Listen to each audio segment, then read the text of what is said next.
పేరుకి ఇక్కడ 4,000 అన్నాడు. ఇంకో పక్క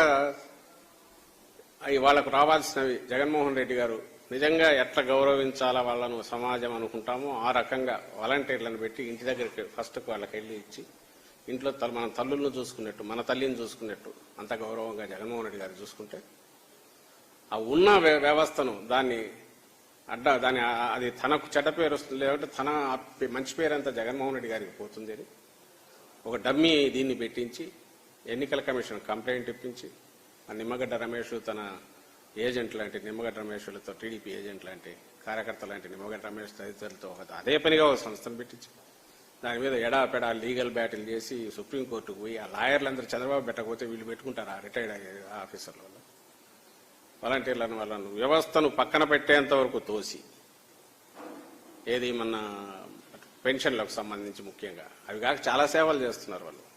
మొత్తుకొని చెప్పాము, అయ్యా నువ్వు ఈ 2 నెలల్లోనే వాళ్ళు ఇన్ఫ్లుయెన్స్ చేసేది ఏంది, చేసింటే ఇప్పటికే చేసింటారు కదా, ఒకటి ఇంతకంటే ఎక్కువ బెనిఫిట్స్ అందుకున్న వాళ్ళు వాళ్ళే ఇన్ఫ్లుయెన్స్ అయ్యింటారు కదా, నువ్వు వాళ్ళని ఎట్లా మారుస్తావు, వాళ్ళని కూడా వ్యవస్థలోంచి తప్పిస్తావా?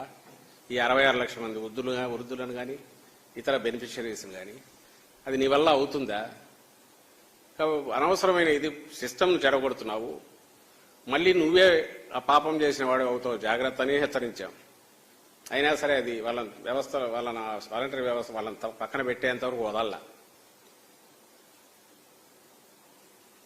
వెంటబడేసి వాళ్ళని పక్కకు తప్పించినాక అర్థమైనట్టుంది ఇది ఎక్కడో కొడుతుందని.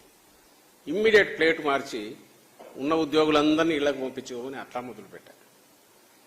ఆల్రెడీ ఎన్నికల కమిషన్ డైరెక్ట్ ట్రాన్స్ఫర్ చేయండి బ్యాంకులో కానీ ఫస్ట్ ఆదేశంలో ఇస్తే లేదు, సెక్రటేరియట్ల దగ్గర, ఎందుకంటే బ్యాంక్ బ్రాంచ్లు అన్ని ఉండవు, సెక్రటేరియట్ దగ్గర ఇస్తాం, రాలేని వాళ్లకు ఇళ్ల దగ్గరికి పంపుతామని గవర్నమెంట్ సిస్టమ్. అది కూడా ఇప్పుడు పొలిటికల్ కంట్రోల్లో ఉండేది కాదు, ఎలక్షన్ కమిషన్ ఆదేశాల్లో నడిచే సెటప్. ఇప్పుడు చీఫ్ సెక్రటరీ గారి ఆధ్వర్యంలో వాళ్ళు అనుకుంటే వాళ్లను ఏజెంట్ల కింద వేసి వాళ్లకు బ్లాక్మెయిల్ చేసి ప్రెజరైజ్ చేసి మళ్ళీ ఈసీ దగ్గరికి పోయి ఈసారి వాళ్ళు ఖచ్చితంగా మీరు బ్యాంక్ ట్రాన్స్ఫరే చేయండి అని చెప్పి మళ్ళీ ఆదేశం వచ్చేట్టు చేసి అది వచ్చినాక ఇప్పుడు మళ్ళీ నాలుగు ఖర్చుకొని ఇదేదో మనకు చుట్టుకునేట్టుందని నో నేను కుదరదు బ్యాంకులో ఒప్పుకొని మళ్ళీ రచ్చ చేస్తున్నాను.